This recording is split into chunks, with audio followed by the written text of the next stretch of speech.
going to zoom through to the protocols, so what kind of protocols we can use. Because that's what we all want to know.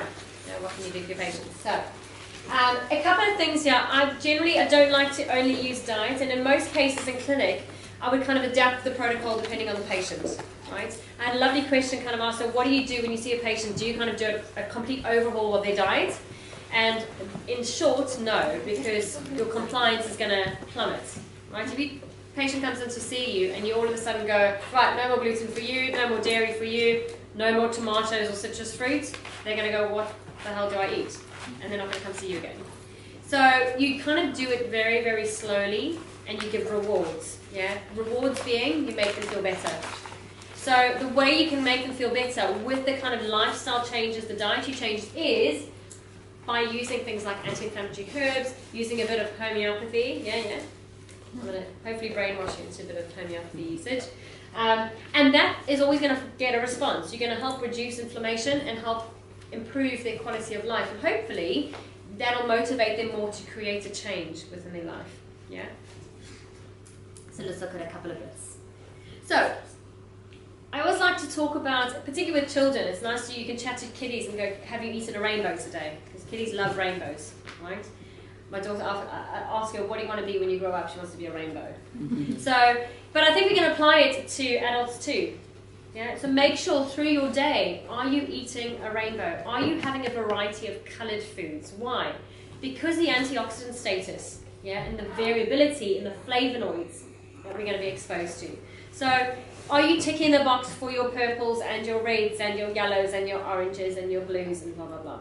Okay. This is ensuring that we're having a full spectrum of antioxidants. We're not just kind of trying to gun down just, oh, I just want vitamin A, or just want vitamin C, or just want vitamin E, which very often when you go into health food supplement stores, yeah, you find vitamin A in a bottle, vitamin E in a bottle. Well, actually, we can get it quite easily when you go shopping and you walk around the fruit and veg section, pick your rainbows for the day. Well, you're probably not doing your shopping per day, but you get the gist. When we look at essential fatty acids, obviously this is an area where there's a lot of debate around should we be taking essential fatty acids, how are they being manufactured. Essential fats, as long as they're stable and they've been pressed and they're cold pressed and they haven't been purified, well then purified in terms of, particularly when you look at the seed oils, not the fish oils. We want fish oils that are purified. But we want to kind of have good clean fats, stable fats. Unfortunately, when we're looking at things like flaxseed oil, flaxseed is highly unstable. So flaxseed oil, even in capsule form, I'd be a bit cautious of. Flaxseed in bottles, yeah. Generally speaking, if a patient's taking a flaxseed oil, they need to keep it in the fridge. It needs to be in a brown bottle, and it should be disposed of within a week. Yeah? You don't keep it any longer than that. Longer than that, it starts going rancid, it starts oxidizing, and you're just putting more and more free radicals into your system. Right? Hemp is probably a bit more stable. So going back to kind of our roots, hemp was that, we made clothes out of hemp. Everything was made out of hemp. We ate it. Everything. Okay. So hemp oils are probably better tolerated. They're also more stable. They've got a better fat profile. And they can eat it in the seed form. So when you're eating hemp seeds, you're getting the oil plus you're getting a bit of the hemp fibers too. So it's really a good thing to kind of add into kiddies' cereals. You can add it into granolas. Yeah, your own little homemade granolas. So these are easy ways to kind of slot these things into foods without making any obvious huge changes for the individual. Red wine. Yay. Right? Good quality red wine is always useful. Think back to, much of what I'm talking about here is the kind of standard, perhaps not standard because what is standard Mediterranean, but a very kind of Mediterranean type picture. Mediterranean foods, very vibrant, very colourful, swimming in oil. Yeah, followed by a nice glass of red wine, with a good amount of chat and laughter, which I think is also equally important.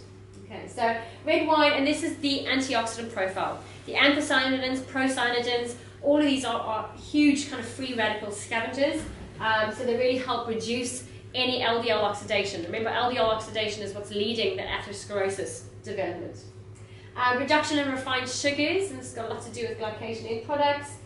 The solanacea family, I'm sure this is probably going to be a big one for you guys, particularly with any kind of joint pains. the Solanaceae or nightshade family is a huge kind of driver for inflammation in tissue, yeah, particularly the joints. So when you're looking at tomatoes, potatoes, aubergines, what else, peppers, all of these really should be avoided. And what I would say is if they're going through an acute inflammatory period, they need to scrap it all. Yeah. Once that inflammation is under control, again, because maybe you've helped, you know, structurally, or maybe you're increasing lymphatic drainage, or perhaps you're reducing the edema, or you've got them on some anti-inflammatory herbs. Once that inflammation has subsided, they can perhaps start introducing individuals. So maybe throw in some tomatoes and see how they cope. Throw in a bit of potatoes and see how they cope. Okay. But the Solanaceae or nightshade family, go and have a look up on. It's actually a really tough one to remove because, you know, potatoes, lots of people eat potatoes. So it's probably easier, but tomatoes is a big one. Yeah? So this is like tomato sauce, tomato and salads. You know, you think you're being healthy by having a salad with tomatoes. Well, the tomatoes could be driving the inflammation. Okay. And I know it sounds silly because tomatoes are very high in lycopene, which is a fantastic antioxidant. But in this scenario, for certain types of people, they just don't have the enzyme pathways to tolerate the nightshade family. So it's not the case for everyone. But I think it's probably worthwhile to try. When they're cooked, they're better, aren't they? Yes, they are better. In terms of all of them. Well, I think tomatoes particularly. Okay, so all of them are better if you cook them. Tomatoes is more the lycopene that you're probably looking at, because of the oil. If you cook tomatoes in oil, you're more inclined to get the lycopene because it's fat soluble. But no, in terms of the others, even when they're cooked, it may reduce the reaction, but I would say to be safe, rather just scrap it all, monitor for a good 2 to 3 weeks. If there's an improvement, well then that's an instigator for them. Okay, and then slowly introduce one by one and see what their response is. Yeah. So cigarettes are also acid forming. Exactly. Yeah. Not acid forming, inflammatory forming. So it's actually driving the interleukin, the pro-inflammatory interleukins. Good. And so yeah. Salicylate allergies is another big one that crops up quite frequently, particularly those that have asthma and eczemas, but even people who present with things like reflux. You know, we don't tend to think of acid reflux or GORD as being something that is allergy associated. The salicylic acid allergies or intolerances are very much so linked to this. Any of the amine or histamine foods, perhaps have a good Google of a list of histamine foods. And tyramine containing foods, so anything like your mature cheeses, wines again. So wine is good for some people, but for other people it can promote lots and lots of inflammation in it because of the salicylate aspect. Now obviously salicylic acid we know is also useful as aspirin, right? So it's also used as an anti-inflammatory. So what the heck is going on here? What we're saying is that there's a unique kind of enzymopathy with individuals. Sometimes they may have a particular enzyme pathway that they drive this chemical, and it ends up becoming more agitating or more inflammatory for their system, rather than in the standard, you know, most of us perhaps will tolerate it quite well. Okay. But it's something to just consider, to have in the back of your mind. Remember, with many of these that have salicylate allergies or histamine sensitivity, histodilacs, you'll find that in the family, remember I said to you, they generally tend to have eczemas, asthmas, hay fever, they tend to have hyperactivity, concentration issues, okay. Restless legs. Alright, so the first one that I like in clinic, particularly, and this is across the board, doesn't matter what pathology you're having a look at, is vitamin A, and it's often kind of overlooked, but vitamin A is essential for mucosal barrier. So the mucosal barrier that we have lining the respiratory airways, that we have lining our eyeballs, our digestive tract, it stabilizes that mucosal barrier. And it's kind of like, again, looking at, you know, when we start with springtime and we start taking out all the weeds in our garden, we don't just kind of plant, well maybe you do, but we're not supposed to just kind of plant stuff back in the ground. We need to nourish the soil. So when we're kind of nourishing or maintaining the mucosal lining, this automatically will ensure that we have good flora ecology. So before you start adding probiotics and prebiotics, what are prebiotics?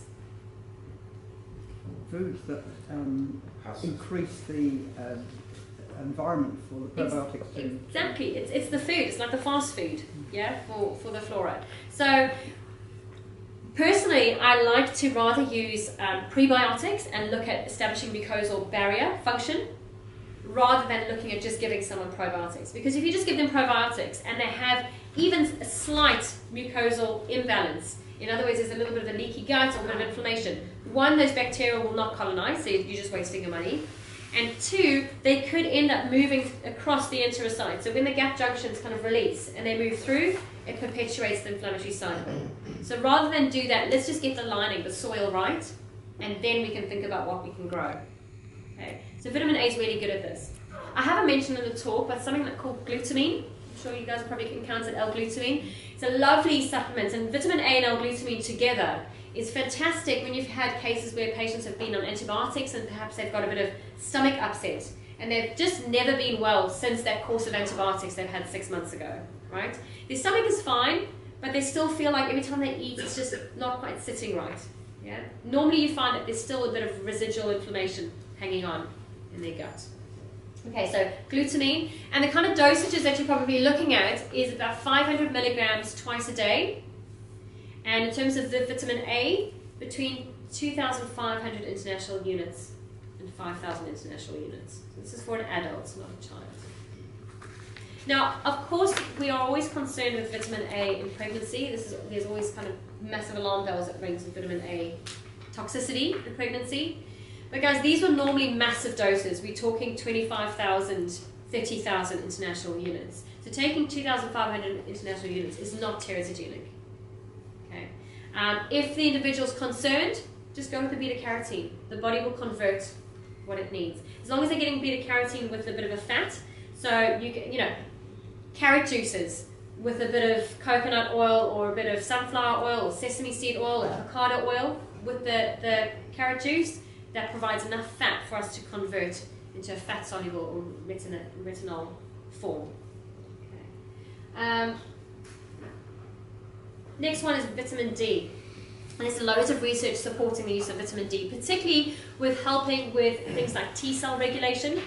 And I said to you already that when we look at kind of, are we having appropriate inflammatory and anti-inflammatory responses, the vitamin D probably plays the most fundamental role. And in the Northern Hemisphere, we've all been bombarded with this aspect of, yeah, we're all deficient, we all need to take vitamin D.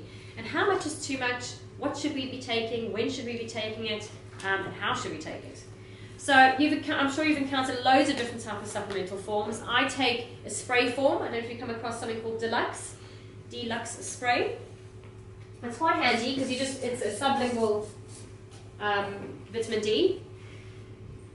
It comes in 1,000 international unit dosage, which is quite useful with kiddies, but then it comes in also a 3,000 IU and a 2,500. So it really just depends on how much you want to dose with. And this is per spray. Yeah.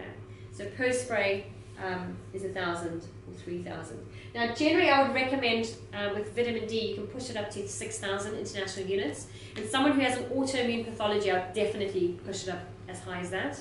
We know that vitamin D also plays a precursor to your steroid hormones. It drives the ACTH pathway too. So it will help the body kind of produce its own anti-inflammatory molecules. Okay, we're looking at vitamin D. So why is it again that autoimmunity is so prevalent in the Northern Hemisphere? I'm sure you've probably explored this, right? Absolutely. Why? I mean, one of the aspects is Western lifestyle. Northern Hemisphere, yeah, we've modernized. But also the vitamin D deficiency, our lack of exposure. Yeah, to vitamin D. There's a lovely app actually. I think it's called Oh, damn it! I'll email Claire. Maybe she can kind of send it to you. But it's an app which I think is fantastic. Where you use your GPS locator, so that the CIA can follow you too. But anyway, the GPS locator it gives you an indication of how much ultraviolet exposure you have and how much of your body you need to expose for optimal vitamin D production. Isn't that cool? So modern. Isn't there a link though between high vitamin D3 and liver function impairment? Yes, so we're going to be concerned if someone's taking a lot of medication, but the dosage is here to cause hepatotoxicity. You're looking at probably over 80,000 IUs daily, not even over a week period. So yeah, so something like 2,500 or even 6,000 is not going to cause toxicity, unless they're currently taking a whole cocktail. The reason I mention it is I've been taking 4,000 a day for the last 2 years. I've got liver failure, I've got liver dysfunction. And they say it's from the vitamin D. No. Which is rheumatology. Liver dysfunction, that's quite a general. No. My function's gone General between diagnosis. 10 and 50. It's about 112 last blood test. Was your D level 112? No, my liver function. And what is your vitamin D status? I don't know. But they're blaming vitamin D3. Okay. No. But how can you blame vitamin D if you haven't even done a serum? I haven't seen bloods for it. Okay. Can't comment on that, but 4,000 is not high at all. Yeah. No, I think there's probably something else going on.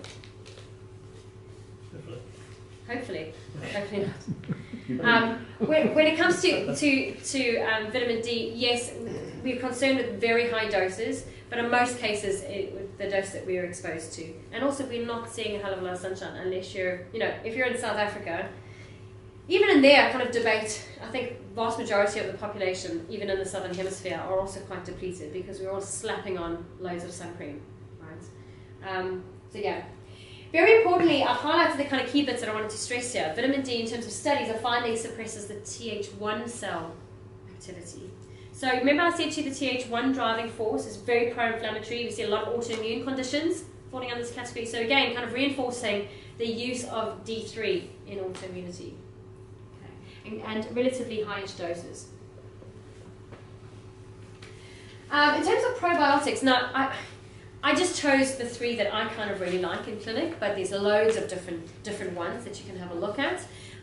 If you just walk through a health food store, pick up a couple. Udo's Choice does a lovely combo of different type of flora within their probiotics. They've got a 5-in-1, an 8-in-1.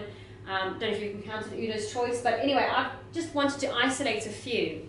Lactobacillus rhamnosus, or Lactobacillus GG, that's your cultural, that I'm sure, it's well known. It's probably one of the most researched flora. And definitely a big one for antibiotics. It's a fantastic one at establishing gut ecology.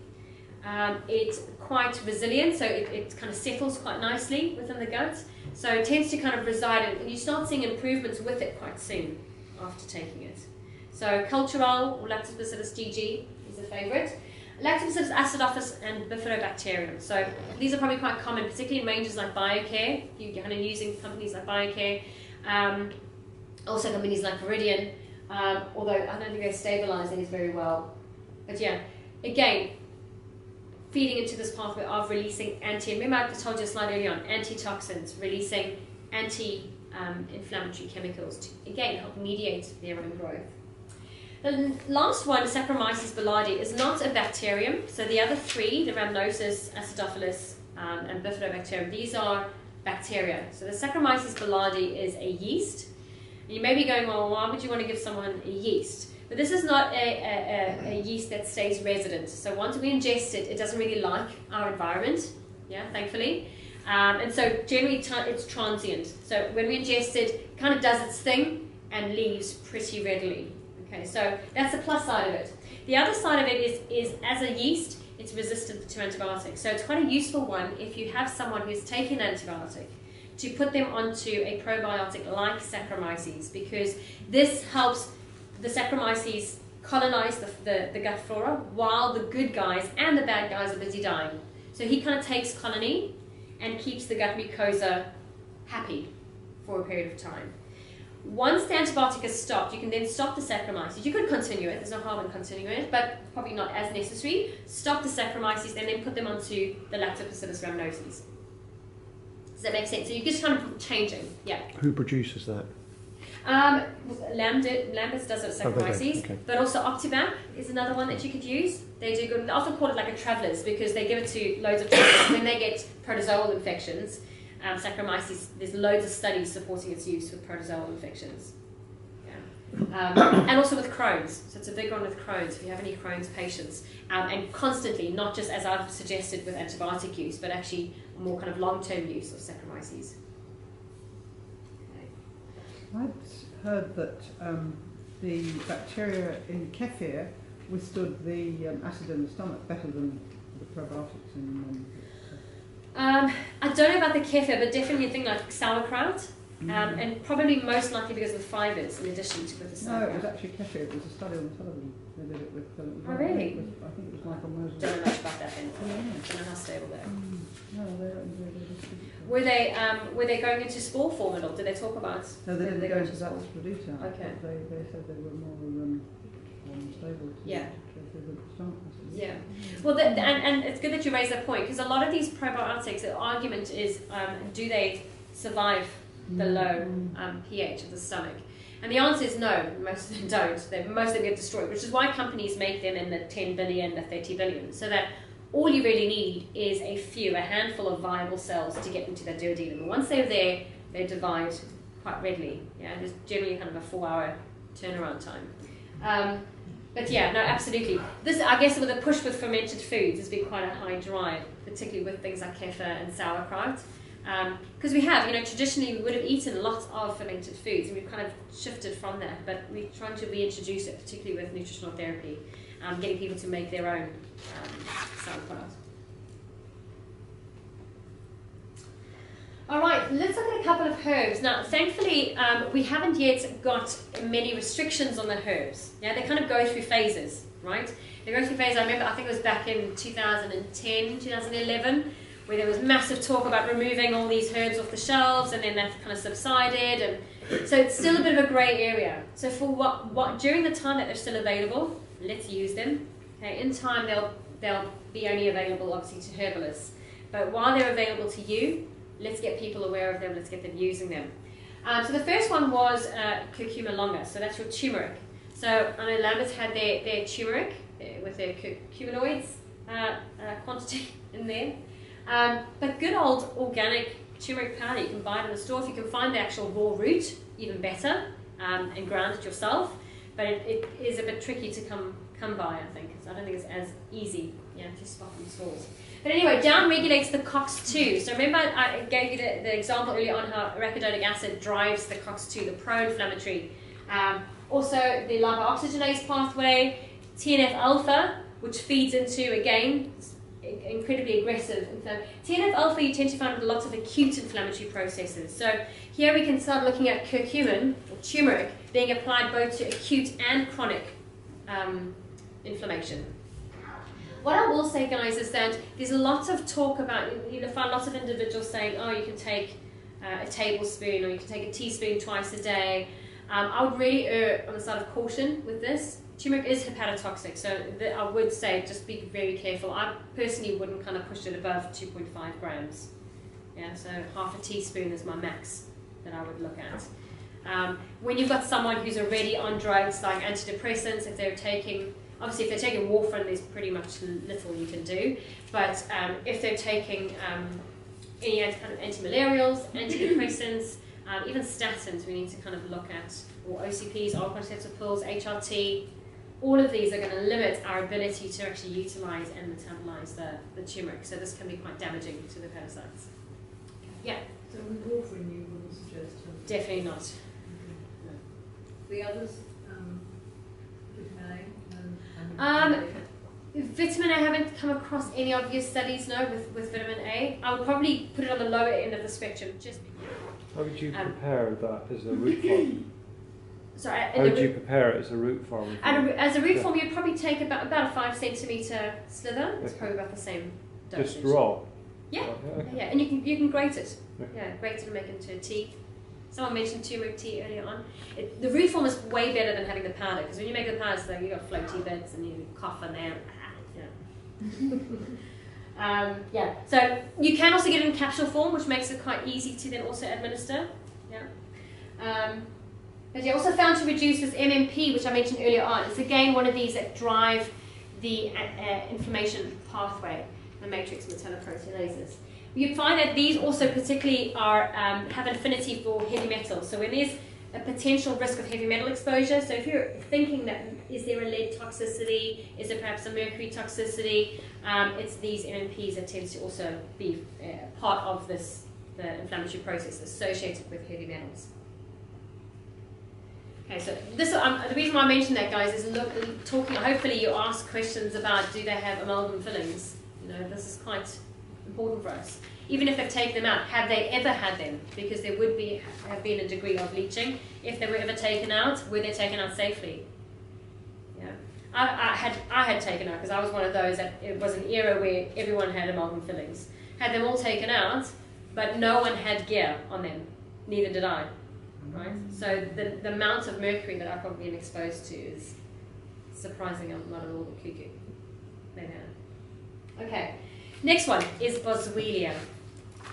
Okay, Boswellia. So Boswellia, also beautiful one, particularly with autoimmune conditions. We know it as frankincense, and it's a hugely historical herb, or, through history. And it's not. I always think back to kind of when you think of Jesus, we're coming to Christmas now. One of the gifts to Christ was Boswellia. Surely it must have been well respected and valued at that time, and it's still a well respected herb to this day. So it's a huge, beautiful anti-inflammatory herb, and you could combine it. Boswellia and turmeric work beautifully in sync, in synergy to each other, because they work with different anti-inflammatory pathways. So they're a great kind of combination. Also, you don't have to do massive doses. So 300 milligrams 3 times a day is not huge. It's not significant, and you don't need to push it any higher than that. It actually works quite well at relatively lowish doses. In terms of this nuclear factor kappa B, this is a gene expression. So some individuals, genetically, they code for quite a lot of NF-kappa B, so they have a kind of predilection to developing lots of autoimmune conditions or just general inflammation through the system. So by inhibiting NF-kappa B, this is a huge kind of support across the board, particularly with autoimmunity. Yeah, it's a lovely one. White willow bark, the reason why I chose white willow bark is I wouldn't use it all the time. So when I could, Boswellia and turmeric are something that you can keep someone on quite chronically for long periods of time. But white willow bark is not something that you want to have them on for too long. It's also high in salicylic acid, so if this individual is allergic to salicylic acid, then you're not going to be able to use it. But this is where we get aspirin from. So it's the original herb, the plant that we get aspirin from. But of course, nature doesn't provide these things in isolates, right? Nature provides salicylic acid with a number of other factors that support the system. So if someone wants a painkiller that's going to work pretty well, I would go with the willow bark rather than taking an aspirin. But you need to bear in mind, you cannot take it with other blood thinners. You can't take it with other types of NSAIDs. So if they were taking it as a pain relief, it has to be taken in isolation. You guys are talking about doing a talk on headaches, so this is a fantastic one for migraines as well. And again, it works pretty quickly. Taking things like turmeric or Boswellia for migraines doesn't work very promptly. You need to kind of get almost to a loading dose within the body before you start seeing an effect. But this one can work pretty quick. Okay. Any questions on that one? I had to put in the picture of the tree there. It's beautiful. All right. Then we've got capsicum. Now, capsicum is, that's your capsicum, and we call it capsicum. Is a fantastic one for blocking the pain perception. So here, we're not really taking away the inflammation, but we're taking away the substance P. It's been found to inhibit or block substance P. So we're not really dealing with the underlying issue here. We're again using it very kind of, pain, let's stop the pain. So you would still need to use anti-inflammatory support. So I would still be looking at maybe stabilizing gut function if there's a gut issue, looking at the turmeric, looking at the fish oils. This would just be used kind of transiently. Now they do capsicum in creams, so they can apply it onto the joints as a cream, or they can take it orally. But of course, if you've got any kind of gastric irritation, capsicum is not going to go down very well. So any kind of reflux or gastritis or peptic ulcers, not going to go down well. You need to avoid. Crohn's, ulcerative colitis, celiacs. Okay, so it does kind of limit the kind of individuals that you may choose to use it in. But as a cream, works beautifully. Not a massive systemic absorption. It's quite local. Have any of you come across capsicum cream? I've seen it, yeah? Also MSM, I haven't included MSM here, but it's also a lovely one topically to use. Okay, MSM. MSM stands for methyl sulfonyl methane. MSM. And the sulfur, we know sulfur is a structural component for cartilage. So MSM both taken orally or as a cream. Cream obviously is great as an anti-inflammatory, but orally it's a fantastic one to support cartilage rebuilding. Now we know notoriously cartilage is very difficult to rebuild, right? So when there's degeneration, it takes a long time for us to get any thing going. Why? Because it's avascular. It doesn't have its own blood supply. So how does it get its nutrition to heal and repair? It gets it from the synovium. So this, and to reach a right therapeutic range in the synovial fluid takes a long time. So compliance for patients drops quite a lot when you're looking at supporting kind of joint supplementation. I heard you guys talking about glucosamine earlier on when I came in. I was just eavesdropping. But glucosamine also, the hydrochloride is better absorbed. But even still, even taking a glucosamine hydrochloride, it takes a long time to get into that synovial fluid. So 8 weeks minimum. Most studies is 8 to 12 weeks before they start seeing any sort of improvement. And it's good to combine a bit of glucosamine hydrochloride with a bit of hyaluronic acid. We know hyaluronic acid kind of attaches to water molecules, it draws water into the joint, but in a modulated form. So when I say draws water, I'm not saying it's going to cause edema, but it's helping to lubricate that synovial space. Okay. Anyway, going back to the anti-inflammatory herbs. The next one, bromelain. So bromelain is a lovely one which we find in pineapples. So if you like pineapples, yeah, it's an easy one to get into your system. But bromelain, lovely in terms of activating plasmin. Now you may be thinking, well, why am I talking about plasmin if I'm talking about inflammation? Because I'm talking about what happens when we have chronic inflammation and we have fibrous tissue that has been deposited. So bromelain, apart from being also anti-inflammatory, it will also help with the tissue regeneration. It's going to help break down newish fibrotic tissue.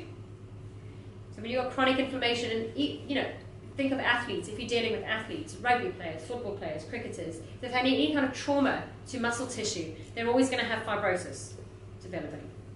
And how do we kind of help that healing and repair? Good old bromelain. Or serrapeptase. Remember I mentioned serrapeptase was your other kind of proteolytic enzyme. Yeah? This we kind of class under that category. It's proteolytic. It involves protein lysis, which is through the plasmin pathway. Okay. Has anyone ever tried the bromelain for fibrosis? Yeah, and success?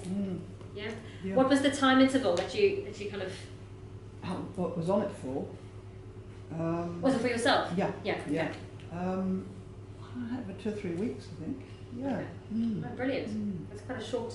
Because generally for fibrotic tissue you need quite a while. Yeah, at least kind of 12 weeks. Yeah. That's very good. Right, next one, ginger. So part of the same family as the turmeric.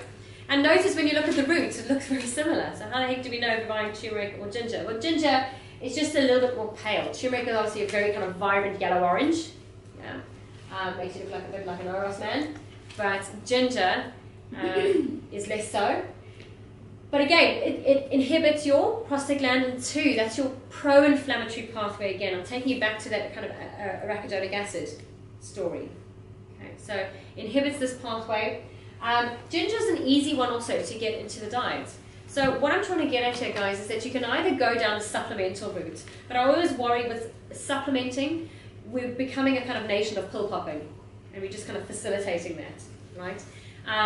There's just not, you don't just get pills and have a solution, yeah, in your pills. You need to kind of, can we incorporate a lot of these anti-inflammatory foods within the individual's diet? And it doesn't have to be a complete dietary overhaul. It's just like, well, how about trying a bit of grated ginger on your stir fry? So they don't have to be having it every single day, but perhaps maybe one day they have a bit of ginger, another day they have a bit of bromelain, another day they have a bit of turmeric. It's trying to get a variety of lots of different anti-inflammatory type foods within their system. Yeah, and you'll help with doing that. Also, they start kind of generating a bit of an awareness of what they're actually eating, because most of us, maybe not us, but most individuals eat quite unconsciously. We don't have conscious decisions. We kind of walk into prep, right, grab a sandwich, shove it down the gullet, satisfies hunger urge, move on to the next thing. Or it's very quick satisfaction. Anything that's got loads of sugar or loads of delicious fat, right? So it kind of helps start encouraging more conscious eating, which I think is always useful. Right, next one, resveratrol. Resveratrol is one of the, a couple of years ago, more like 10 years ago, there was a conference in the States where they were talking about, they posed a question to the whole auditorium saying, if there were 2 supplements that you would suggest a patient be on, what would those 2 be? And so these were GPs, by the way, because they were doing kind of like a bit of a health talk. The GPs all went out, they went to discussion, all came back. And the general consensus, majority, chose essential fatty acids, so fish oil, and resveratrol. Those were the top 2 products, above any other type of supplementation, above a multivitamin, above a B complex, blah, blah, blah. It was essential fatty acids and resveratrol. Now, resveratrol, it sounds like I'm pushing the red wine. We should have had it on tap, really. But again, it's the red wines, the anthocyanidin exposure, but also resveratrol, which is another beautiful antioxidant, right? Remember, these plants develop antioxidants to protect themselves from fungal infections, to protect themselves from the sun exposure. So when we ingest them, we're taking them in their natural kind of ultraviolet protector. So yeah, we're going to see it plays a beautiful role in also, again, also reducing the NF-kappa B pathway, which remember I said to you is a huge driver for many individuals of inflammation. Also reduces the TNF-alpha and interleukin 1 and interleukin 6. So notice I keep talking about the same cytokines, right? Because they crop up in a number of scenarios and with a lot of these supplements. Resveratrol is a bit pricey, so I will say to you that if the person can afford it, great, well, put them onto it. If finances are a bit of an issue, so it's about you kind of trying to assess with the individual what they can afford, I would probably rather go down the route of the carotenoids and the vitamin A, go down the alternative antioxidants, and again reminding you about the kind of rainbow food, yeah, in their daily intake.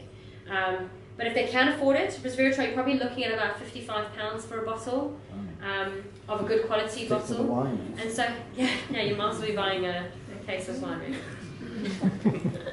So yeah, in terms of the dosage too, when if you're paying £50 a bottle and you're needing a good 500 to 1,000 milligrams, yeah, it becomes quite pricey. But, however, if dementia runs in the family and this is a concern, you will pay that money. Yeah? If you've seen someone in your family have to go through dementia and you know that you're likely to also develop it in time because you have high homocysteine, you will probably want to pay that £50. Okay.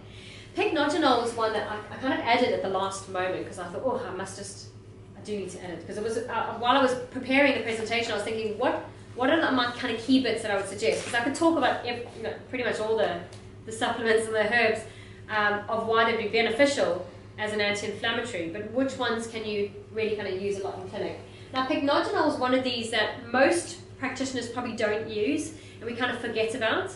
It's a pine bark extract, and the only reason why I'm mentioning it is because I had a case of a patient who was undergoing, she had uterine cancer that had metastasized to 3 other locations.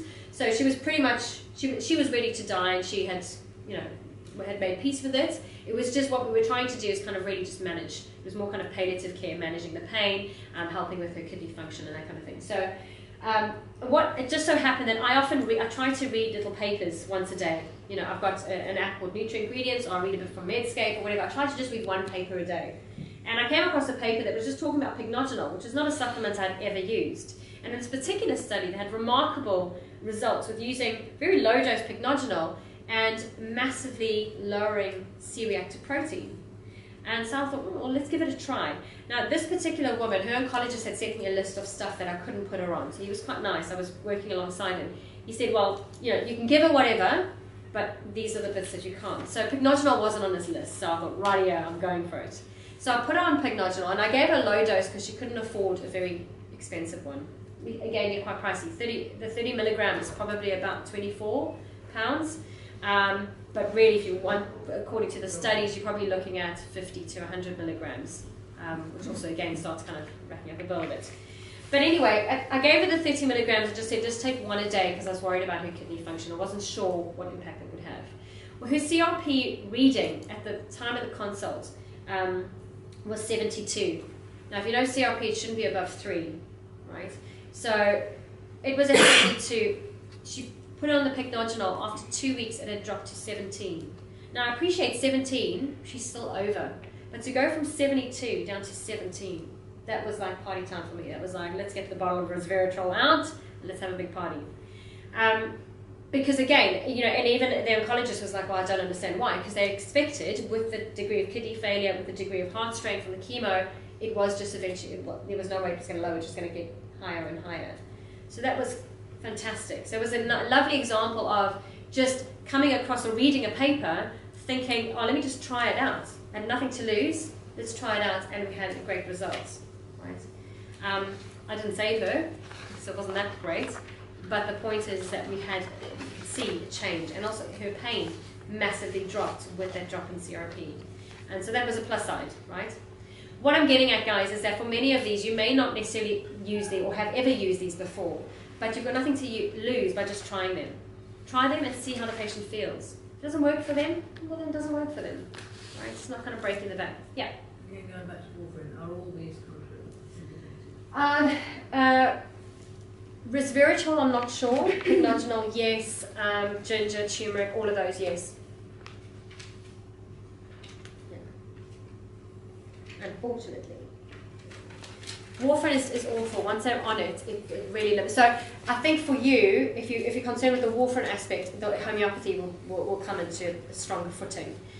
Because this is where it kind of shines when you have any kind of additional drugs. And also, sometimes I won't want to put anyone on herbs because they're on so many other types of medication.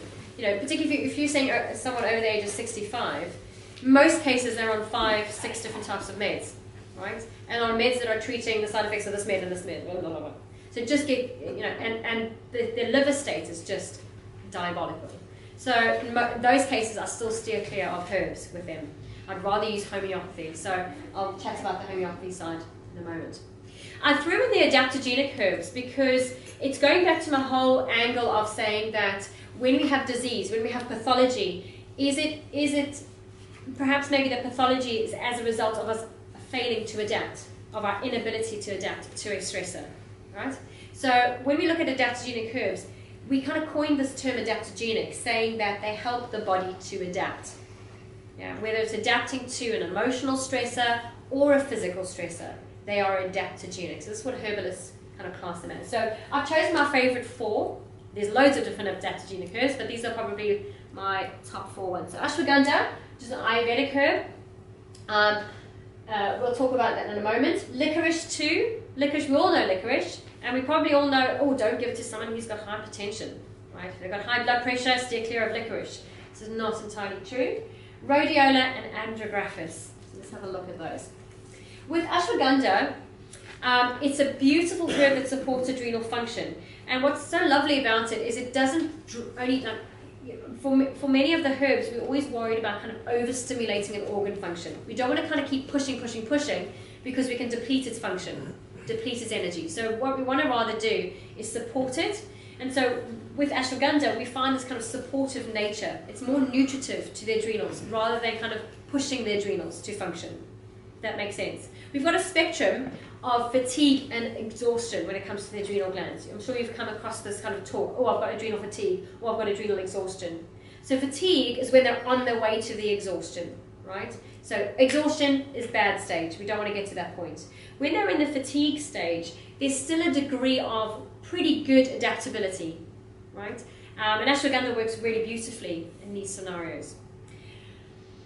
When we have a look at licorice, licorice is a phenomenal herb for mucosal membranes. So I quite like licorice, not only from its adrenal support aspect, but also from its gut reparative aspect.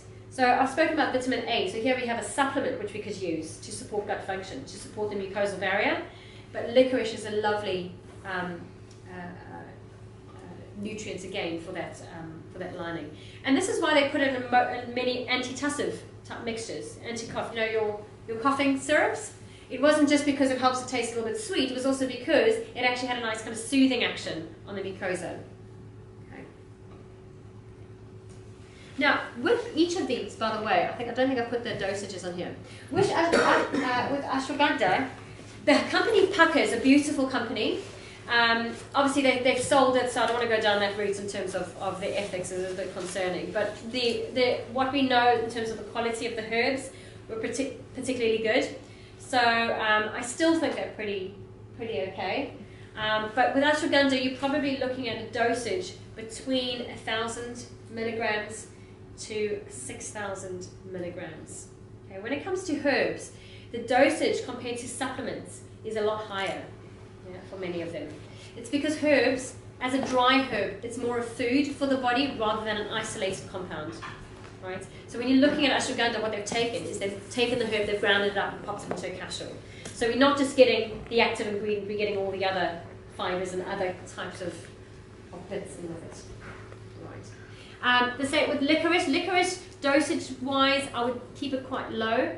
So you can normally about 300 to 600 milligram. This is only because of the push. It pushes the adrenals, it drives the adrenals. So you don't give licorice to someone who's adrenally exhausted. Okay, you give someone who's adrenally fatigued. So they're still in the kind of middle spectrum. Licorice is a fantastic one for mums, for dads who are running around trying to juggle lots of plates. Yeah, juggling lots of plates, and you feel like everything's going to just come crashing down, and they keep getting colds and flus constantly. Licorice is often the one that's called for.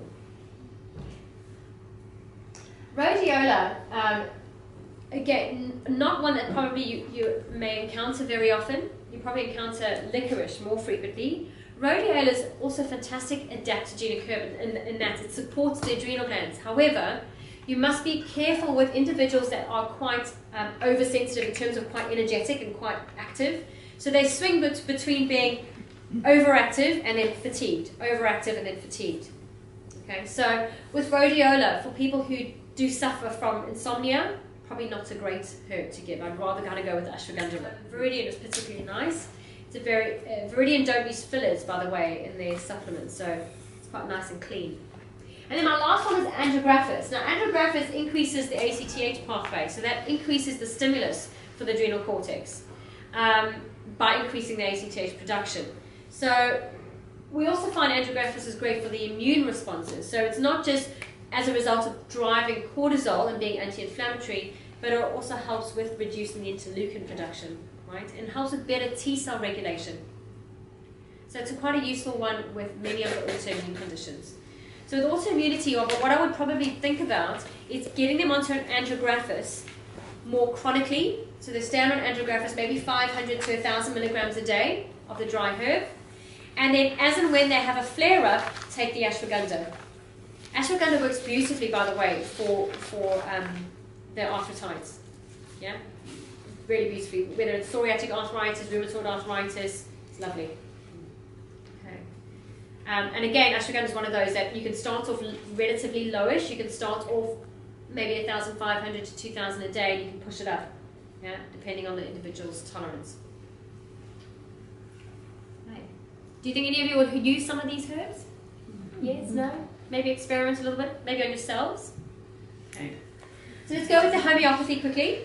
With homeopathy, the lovely thing about homeopathy is that, of course, it doesn't interact with any medication. So if you've got patients who are taking methotrexate, or they're taking any kind of biological drugs, or they're taking any warfarin, we mentioned earlier on, blood thinners, it's not going to impact on any of these meds. So they can continue taking. And with homeopathy too, you can take chronically for long periods of time. You don't have to just do little doses. There's no resistance that's built up or toxicity.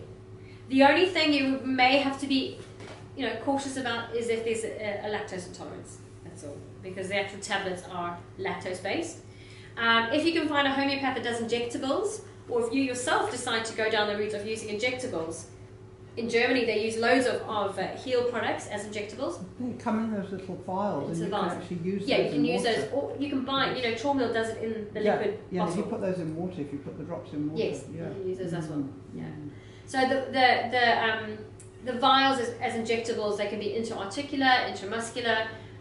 Also a great kind of way to administer them. But yes, internally as a tablet form. We know again with homeopathy. What is homeopathy? I'm not going to go down the route of explaining what it is. It's a whole another lifetime of lecturing. But yeah, it's one of these that is again going to work with the system in a very kind of gentle manner. So with homeopathy, you're also not going to see that when taking something like Traumil, it's unlikely you're going to see all of a sudden there's no inflammation. So if they've got an acute inflammatory response, then not all of a sudden it's going to be gone within 24 hours, like you would have if they were taking an aspirin or an NSAID. Okay? I disagree, sorry. Have you seen it work pretty quickly? Traumil works very quickly. Okay, I haven't seen it work. I've seen it really quickly. Okay. Yeah. Bob, that's even better. Then you're selling it for me. So yeah, so it's one of these that again, you know, it depends also on the repetition. When we have an acute trauma, an acute inflammation, so if you find tissues quite red, quite inflamed, quite swollen, then probably repetition is quite useful. In terms of tablets, how one would take it, when you look at the tablets, I think you guys all have samples in your bags for the Traumeel. 1 tablet is equal to 1 dose. So taking 3 tablets is no stronger than 1 tablet. Okay? I know it sounds counterintuitive, but it doesn't work like normal drugs. Okay? The key to taking homeopathy is about repetition rather than the amount that you're taking. Yeah? So when you're taking it with acute inflammation, generally 1 tablet every 3 hours. Yeah? Once that inflammation subsides, then you can start kind of reducing the frequency of the repetition. So you can then extend it to maybe 1 every 4 hours, 1 every 5 hours, 1 every 6 hours, until eventually it's 1-3 times a day. Now, with athletes, very often, I would recommend that they keep it in their sports kit bag and then take one straight after a training, straight after a game. And depending on if they have any kind of tissue swelling or trauma post the match, they would then have to dose accordingly. If it's an acute dosage, remember as I said, it's 1 every 3 hours. If someone's actually knocked themselves and they've got a massive hematoma, you can take it every hour. It doesn't have to be every 3 hours. So it's quite flexible in the dosage. Okay, like I said, the only side effect is if the person's lactose intolerant, they'll get a bit of gas and diarrhea, which is good times. Tough crowd, man. Do you have to be careful with food, like lots of homeopathic remedies, avoiding mint, coffee, that kind of thing? Okay, that's a good question. The mint, yes, and it's only because it causes vasoconstriction, reduces the absorption rate. But when it comes to coffee, I've yet to see coffee really. Some individuals are very sensitive to it, but yeah, I've taken homeopathy and I drink spans of coffee, never done anything with it. Yeah, never changed it. When you look at energetic medicine, obviously it's looking at energy. You know, there's nothing in the tablet other than lactose, right? No. But when we look at this form of medicine, you're not gonna destroy it that easily. You're looking at kind of a different vibration here, rather than raw material. So the Traumeel is a useful one for any kind of inflammation, whether it's acute or chronic. And you can extend this to even uses of things like a sore throat, ear infection. Traumeel is fantastic for tonsillitis. Acutely, again, taken every hour for the tonsillitis. Yeah. For earache. If you were taking it for someone who's got an autoimmune condition, so say they're having a flare-up, they've gone into remission, into an aggressive flare-up phase. When they're in remission, you subside it, but when they're going into a flare-up phase, we want to kind of increase the dosage. So they can take it 1-3 times a day or 1 every 4 hours. They need to find what is their happy medium. Unfortunately, when it comes to homeopathy, there's no golden rule as to how you need to take it. They have to check it and try it out in their body and see how their body responds to it. Okay, but it's good to kind of remind them that they're not going to reach toxicity levels with it. Okay, so they're not going to OD on it. The next one is the Zeal tea. The Zeal is really nice, particularly when you look at more degenerative type of conditions. So, of course, with the inflammation comes degeneration in time. So, with the Traumeel, we can take it with acutely and in the early stages of this chronic inflammation. I say early stages, so it's been happening for a few months. Once there's signs of degeneration within the joint or there's fibrous deposition, we can start looking at using the Zeal tea too.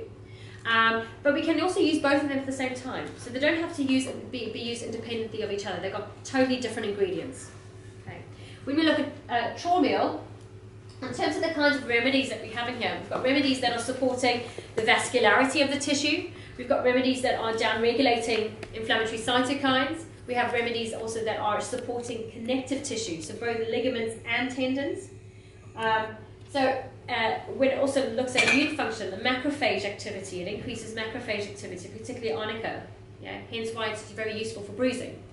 So there's loads of different combinations in there. Hypericum, which is fantastic for any kind of nerve trauma. So think of scenarios like, if your patient happens to say they're going for some dental surgery, they're getting a tooth taken out.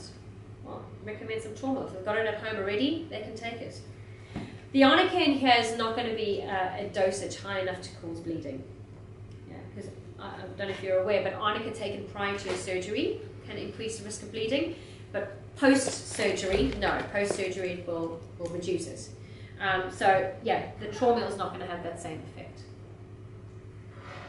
Alright, and then the ZLT, notice it destroys, it's got some active ingredients that destroy the interleukin-2 and interleukin-1 and interleukin-6. So even when we're driving the manufacture of these interleukins, we've got something to cut down that activity, which means we're breaking the cycle. Remember I said to you that we can have an intake of arachidonic acid, but provided we don't have these interleukins coming to play, it doesn't necessarily have to go down the pro-inflammatory pathway. Arachidonic acid is also very beneficial at healing and repairing the gut lining as an anti-inflammatory. You with me? Okay. So it's not all that bad. It depends on what else is mediating the picture. So it's again, when looking at something like this, we're breaking the cycle of that kind of pro-inflammatory pathway. It's just an alternative, a different pathway that we're looking at. Okay. In terms of regeneration, it's fantastic at regenerating the ground matrix, so the matrix, the structure within which we're going to lay out down our collagen. So a beautiful one, as I said, for joint regeneration.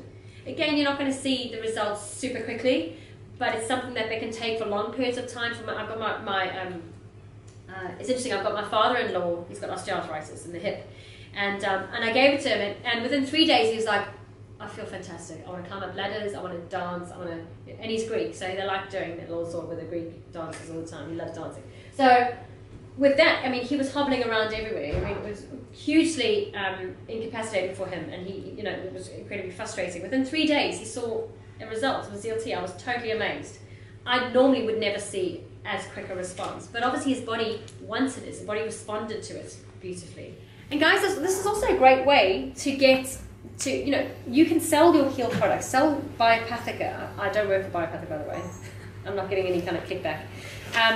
But I think that it's a useful one that's going to complement your practice, but also is a repeat business. It's a repeat turn. So it's of something that you know is going to be of value to the individual, and easily accessible for them. Because unfortunately, many health food stores don't stock healed products. So if you're recommending it to them, it's going to be quite hard to come by unless you can provide it for them. You can get things like Traumeel on Amazon, but I don't think you can get the Zeal. I stand to be corrected, but I think it's quite tricky to get the Zeal one. So if you get into contact with Biopathica, that's the supplier, he's more than happy to send, you stock it yourself and recommend those too. Do you use the creams and the gels? I do, yeah. The creams I use, whether it's joint pain, bee stings, it works beautifully for, splinters, yeah. So I use it with kiddies, if there's any kind of inflammation of the skin. Lovely. Okay, that's pretty much it. I don't know if you want me to run through the case, but I don't have to. You want me to go through the case? Yeah, for you do? Okay. Yeah. All right, so this is just a case of a lady who had rheumatoid arthritis. She was 47 years old. I've been giving you the whole extent of the case. I've just kind of highlighted key bits. So she was diagnosed with rheumatoid arthritis when she was 31, as is quite common. And it's lately, over the last kind of few months, it's kind of become quite aggressive. So she was monitoring it or managing it quite, in her terms, quite successfully. However, her successful was she was taking steroids and she was taking methotrexate to manage it. Anyway, she started noticing weakness in both hands, finding it difficult to open jars, grasping things like her toothbrush, and pulling on her boot. So it's really starting to impact on her kind of daily activities. Despite being on prednisone, she was taking 50 milligrams of prednisone and 7.5 milligrams of methotrexate once weekly. That's of the methotrexate. So history, she was diagnosed with Crohn's when she was 23, shortly after travelling for 6 months in Japan after her studies, which is such a beautiful case. You often see Crohn's and RA associated with each other. And celiacs and RAs. Joint pain intensity, I ask you to just give me a scale. I don't know what rating scale you guys use, but I just say, 0, pain-free, 10, super painful, you're going to cry. So what was her kind of rate? And she said it was an 8, so it was quite significant. I sent her for a range of tests. So the anti-CCP, which is relatively newish, not so much in the States, but probably here, and then rheumatoid factor. Rheumatoid factor, which is not surprising, came back normal, which you see quite frequently, right? But the CCP is obviously a bit more sensitive, so this came back quite significantly raised. The CRP and ESR, CRP, not huge, it's slightly raised, but from her 8 out of 10 picture that she presenting, I was expecting far greater CRP, which is quite weird. But the ESR was raised. So, you know, had I just done a CRP, I probably wouldn't have understood or married the two. Vitamin D, I just ran a vitamin D status, so she was sitting at 45, which is quite low. Of course, again, Northern Hemisphere, you kind of anticipate low anyway. And then the DHEAS, which is your type of DHEA, was also low. I didn't do an adrenal profile on her, just ran the DHEA because she was 47. I was looking at some of the parts of the other case, which I haven't explained, was that she was also showing signs of perimenopause. And so I ran the DHEA because I knew that because she had Crohn's and an RA, she's probably been using her adrenals quite a lot to cope with the RA. That's why I kind of ran that. So I suggested to her to just avoid the nightshade family. I didn't do any kind of food allergy stuff. She was pretty much quite aware of diet stuff because of her Crohn's. But yeah, so I took off the nightshade family for 2 weeks. That's to, again, to facilitate the anti-inflammatory aspect. Put her onto omega-3, gave her 2,000 milligrams a day, vitamin D spray, 6,000 IUs, ashwagandha as my adrenal adaptogenic herb. But remember I said to you earlier on, ashwagandha is not only an adrenal support, but it also is an anti-inflammatory herb. Yeah, a really useful one. And then I suggested a bit of ginger tea. I said to her she can play by ear with the ginger tea, because of course with her Crohn's, if she had any kind of flare-up, although she's still taking the prednisone, she's probably not going to have the flare-up, but just to kind of monitor if there was any kind of irritation or ulceration in the mouth, because she would get mouth ulcers before she had any gut symptoms. That's when I knew that her Crohn's was going to flare up. Anyway, so I suggested the Zeal tea, 1 tablet 3 times a day, and then the Traumil 1 tablet every 3 hours, just to help with bringing down the pain tolerance. Okay, the 6-week review, she was able to reduce the prednisone by taking half. I was really keen to try and get, we cannot withdraw people off prednisone, but I was very keen to try and see how she would in time, because the Traumil, I'd spoken to her a few days after kickstarting the Traumil, the pain had subsided. So I said, well, let's see if we can try and start getting you off the prednisone. We're leaving the methotrexate there for now, and we start taking off the prednisone. So I've just said to do 25 milligrams on an alternate day. So she'll do 50 milligrams one day, 25 the next day. 50 milligrams one day, 25 the next day. This is with an agreement with her GP, by the way. So it wasn't, we didn't just do it on her own accord. Pain was improved in her hands at the time of the review. So 3 out of 10 now instead of 8 out of 10. But her knees seemed to have flared up. So her knees were sore, so it was a 6 out of 10. So the first consult, her knees were okay, it was mainly her hands.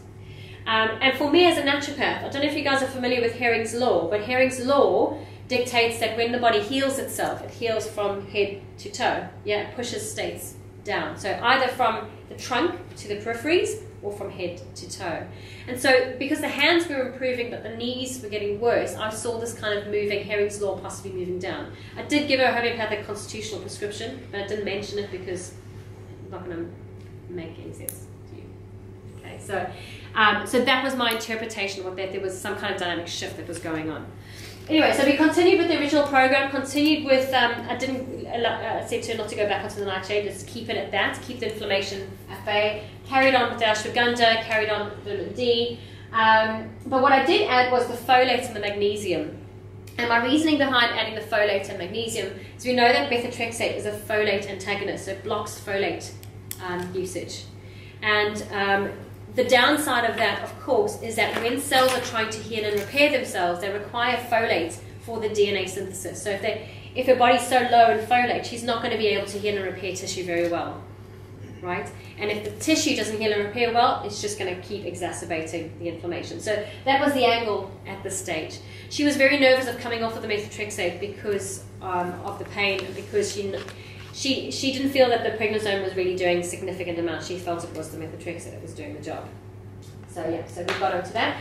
Magnesium, the reason why I gave that to her was because magnesium is absorbed into the adrenals quite quickly. So the adrenals are kind of like magnesium sponges.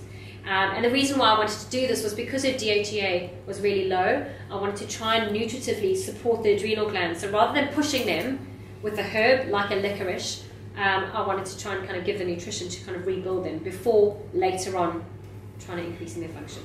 Does that kind of make sense? So it was more kind of a gentle approach with her.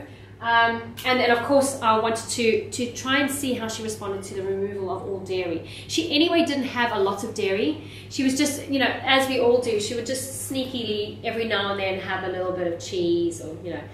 So it wasn't a massive amount of dairy, but I thought let's just get it out anyway. And the reason for that was more for the insulin-like growth factors that we have in dairy. Those can also kind of drive the inflammatory process. I thought let's just scrap it totally. Follow-up after 4 months, the symptoms had greatly improved. The hands were a 2 out of 10, so didn't drop hugely from the 3 out of 10 the 4 months ago. The knees were totally improved, energy is better, but generally I would interpret that as pretty good. And rheumatoid arthritis, I don't know about you guys, but generally find it quite notoriously difficult to manage, right? They're quite kind of resistant to going into remission. Energy is better. She has managed to reduce her prednisone to 25 milligrams daily, so now every day she's managed to just do the 25 instead of the 50, so that was a win also for us. She tried to reintroduce dairy, but her hands got worse straight away, so we noticed that the little bits that she was sneaking, the little bits of cheese every now and then, was actually one of the ones that was driving this flare-up. On occasion, she may have the odd day where she finds her hands seem to regress, but it doesn't stay very long. Okay, and she was using the Traumil, so as and when, although they improved, she continued with the Zeal tea. The Traumil she only took as and when she felt like, you know, on a particular day, and as we'll see in a moment, she was an accountant, so every time if she had a flare-up, a stressful day at work, this would then coincide with the flare-up of her hands, which was quite interesting. Alright, so 6 months later, she was back again, saying that she had a flare-up again, and I thought I'd just mention here, she's an accountant, she has a very stressful time at work. To cope with the stress at work, she started drinking coffee, which is quite common with the DHEA being so low. When you're that's rock bottom, anything to kind of give you a little bit of a surge, you're going to want to have a bit of caffeine. So the caffeine gave the kind of temporary increase that she so desired, particularly during the stressful time. But the downside too wasn't just the coffee, she was also adding a bit of milk in with the coffee. So here she's introduced the dairy again. During this busy period, and so she decided to start the prednisone again, going back up to 50 milligrams. So this is Jodie's sad face. And when we ran the CCP again, that had absolutely skyrocketed. I mean, the first one I think was 47. Yeah, that's almost doubled. Yeah.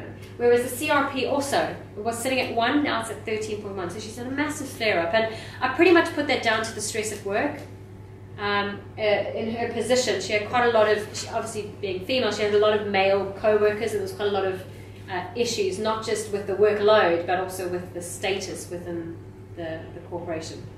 So anyway, I won't bore you with, but this is again, looking at, as a holistic practitioner, we ask questions about their job. How do they feel about it? How emotionally, how does it affect them? And then protocol, what I then established is that officials maintain turmeric. I added half a teaspoon a day.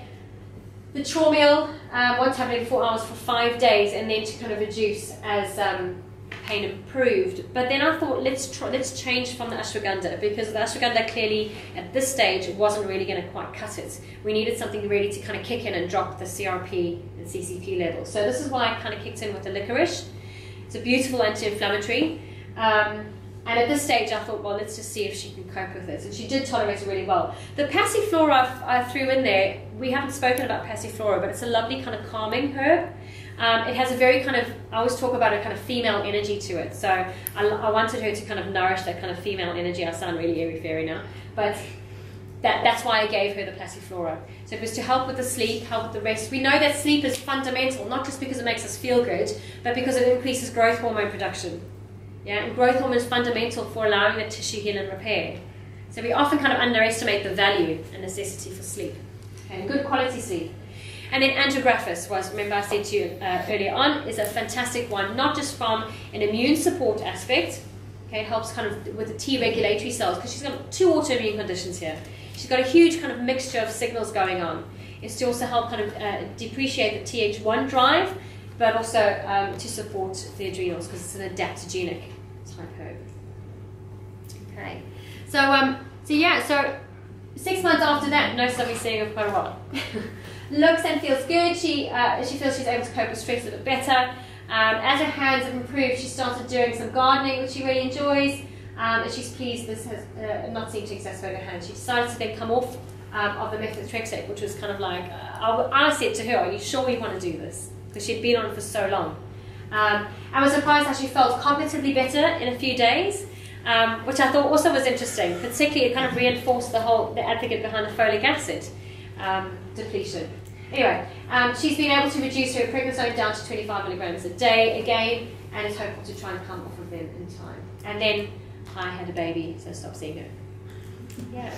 So what I'm trying to show you guys is that also when you're managing someone, you're not just sticking with the same stuff. So hopefully when you're in clinic, you try some of these. Try adding a bit of turmeric, try adding a bit of ashwagandha, and seeing how the patient responds. Some people respond beautifully just to turmeric. Some people respond beautifully just to ashwagandha. So try them, and hopefully in time, if they're receptive to it and they see an improvement, they'll be really keen to try other things. And it's quite good to rotate them because they all work via different pathways. They don't all work on the same mediators. Does that make sense? Okay.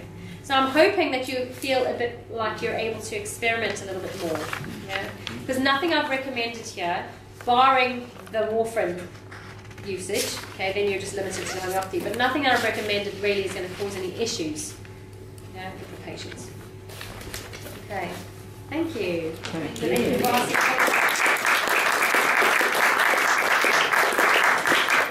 And this was my wicked sense of humour, which I just wanted to. This is where chronic inflammation exists, there can be no healing. I thought I'd be rather deep over here, and then I said, or can there? And I'll leave it at that.